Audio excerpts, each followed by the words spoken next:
Hey guys, been a while since I've uploaded a video, and I did something with the RV that I talked about a little bit, showed you a little bit of, but didn't show you the setup of because I hadn't had it completely wired in yet. But now that it's all set up, and it's not complete yet, here's the RV, 1984 Pace Arrow, Fleetwood.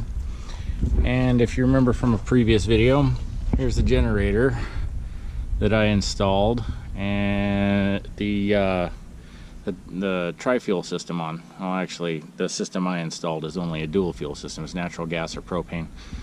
And thing's a champ. I mean, it runs. I can fire it up right now if I wanted to. I'd have to do some adjustments because I've got it set up to run something else right now. This was my solution.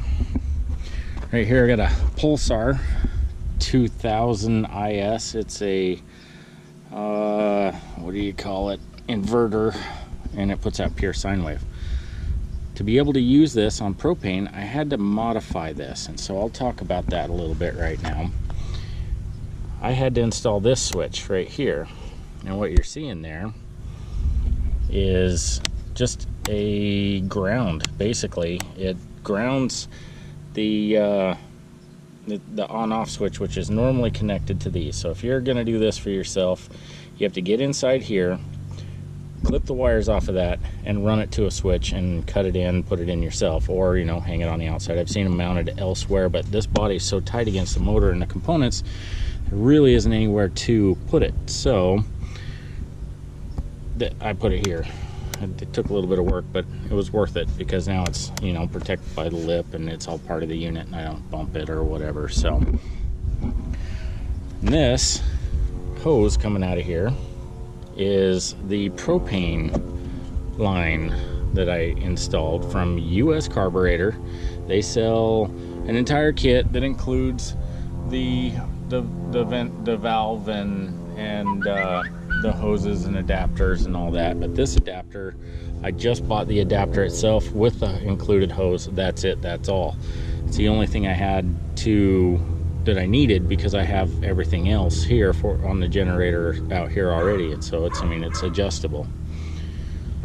I did install an hour meter on it, and I don't believe that hour meter was worth it, because you always have to remember to turn it on and off when you're traveling. It detects so much vibration, it's not even funny. So anything makes it go off and count hours, and it is just basically pointless. So you're gonna get one of those.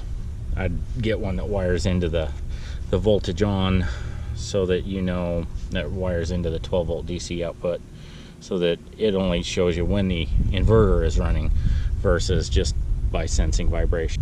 I built this little stand for it, and I'll show you how that sets up. I'm going to do a little either fast forward or something showing you me setting it up. What has to happen, disconnect this hose from there, connect it to the hose on there after setting up the stand, and then I installed this right back inside here. So what I've got is I've got a 30 amp breaker on the back side for the big generator, 20 amp breaker on this side for the smaller generator. And the smaller generator is it only puts out, I think, 13 amps or something like that. And so when it's running, I just turn this one on and have the big one off. If I want the big one going, I turn this one on, and that sends power into the house or RV, and gives me a selectable between the two generators, because if I ever want to run the AC on this unit, I can with the bigger generator, but I can't do it with the little one. It just doesn't put out enough juice. So I'm set to run that. I've got the 12 volt connect here, which I've temporarily run a line out, and it plugs into the refrigerator box. If you can see it, it follows all the way over there, goes up into the refrigerator box, and from the refrigerator box it's just plugged into the fridge power supply.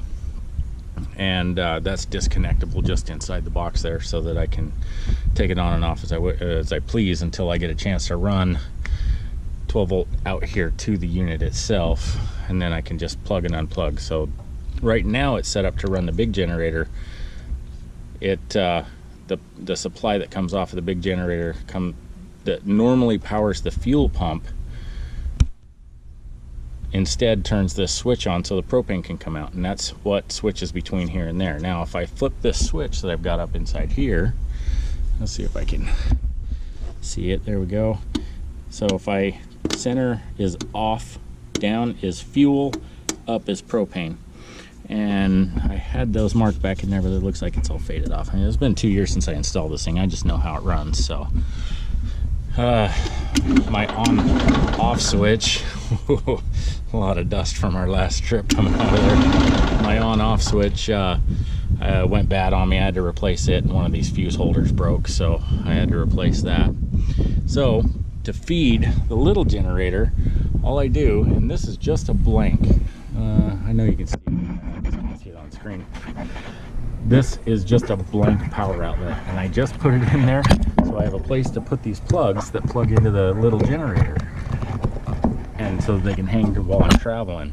And I usually just have it tucked up underneath here, and it just hangs on top of there so there's no stress on the setup. It just runs right back up in there and just plugs into the wall, going nowhere at all. So if I did accidentally happen to leave this one in the on position while I'm running a big generator, which should be off, if I did leave this one on accident, the power goes nowhere and nobody's in any danger. It's just kind of a little safety feature of my own. So you know, safety. Try to be as safe as I can. So anyway, I'm gonna go ahead and step back now and set this up so you can watch how it's done.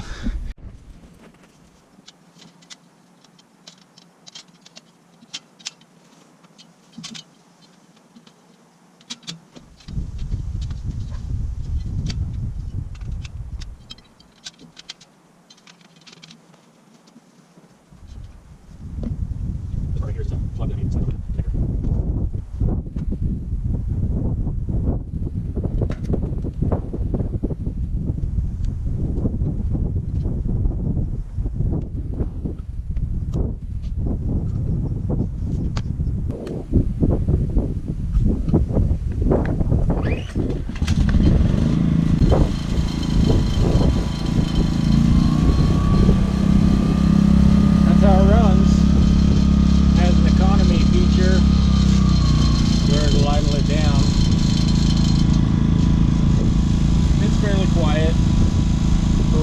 keeps it up out of the way.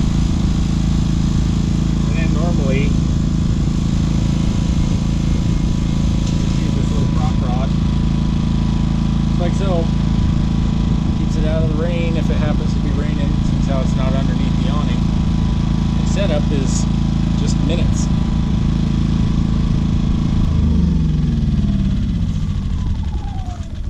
The other thing I want to talk to you about is a power surge protection system. Hughes Autoformers, they own the patent on this here setup, so you won't find it any other way than from them. So what it is you plug this end into the generator side, and you plug this end into the RV side, where the RV normally plugs into the generator, or you are plugging into shore power. So you essentially put this in line, and what it does is it has a boost capability where it uses the electronics inside to bring a dirty power level up. And by dirty power, so you get a lot of RVs in one RV park, and that RV park is drawing too much current, the power voltage drops, and that creates a dirty power situation, which means just lower levels of power and amperage, and there's a high amp load, and that can cause your electronics, your TVs, your microwave, if you're running a standard refrigerator, those kinds of things, to burn the motors up, burn the electronics up in them. And this thing will help to remedy that by boosting with the surge capacity that's built into the box here. And if it can't, what it'll do is it'll just shut it off. It'll turn your power off, so that you know, oh, I don't have any power anymore, and you can go out and read the lights that are on this, and it'll tell you what's going on with it. So one of these in line, whether you're using a generator of any type or plugging into an RV park, I highly recommend you get one of these. They're worth it for saving the equipment that you could be burning up. I haven't run into the situation myself because I primarily run off of generators, but I did have one instance where I wish that I had had this. That bigger generator in the back there was putting out almost 130 volts, and this will actually protect you from that. It's got over voltage, under voltage protection in it. So by adjusting the idle on my generator, I was able to remedy the situation because I noticed that it was burning out my LED lights inside, and that tells me I have a power problem. So I was able to fix that up, and yeah, that's basically it for the generator that I set up, that I created. Now, even one of the questions you might have would be, you know, what's the fuel consumption? And so during my setup and run-in for this, I used gasoline. It's the only thing I have to compare it to because, well, you can't really meter propane. I mean, you could meter hours on a 5-gallon tank, but you know, that's based off of my computations. It's 4 pounds of propane. It'd be roughly 40 hours of running I'd have to run this thing. So with the 1 gallon, I think it's right at, yeah, 1 gallon that this thing holds, I ran 10 hours during the testing phase. So that was at 70% capacity, and the last 4 hours of running it, I ran it at full capacity, which is 1600 watts. And I got 10 hours out of that 1 gallon of gasoline. So extremely fuel efficient, going to be even more efficient on propane, and you don't have to change the oil. It's a 50-hour interval on these with gasoline, and you could probably run 300 plus on propane because it's just not putting the carbon into the oil like gasoline does. When gasoline burns, it creates carbon, and that carbon blows by the rings and winds up in your oil in minute amounts, a little bit at a time. But after 50 hours, you got to change the oil on this thing with gasoline. But yeah, with propane, there is no carbon buildup. It runs clean. You could probably go longer than 300 hours, but I'm going about every 300 hours, and at this point right now, I don't even know, I'm at 400 hours. So I've changed the oil once in it already off of the initial run, and once after that at 100 hours. So I'm showing 400 hours on it, and I'm gonna turn this hour meter off. Anyway, that's it. That's the generator. Hope you guys like. Subscribe, comment, whatever. Have a good one.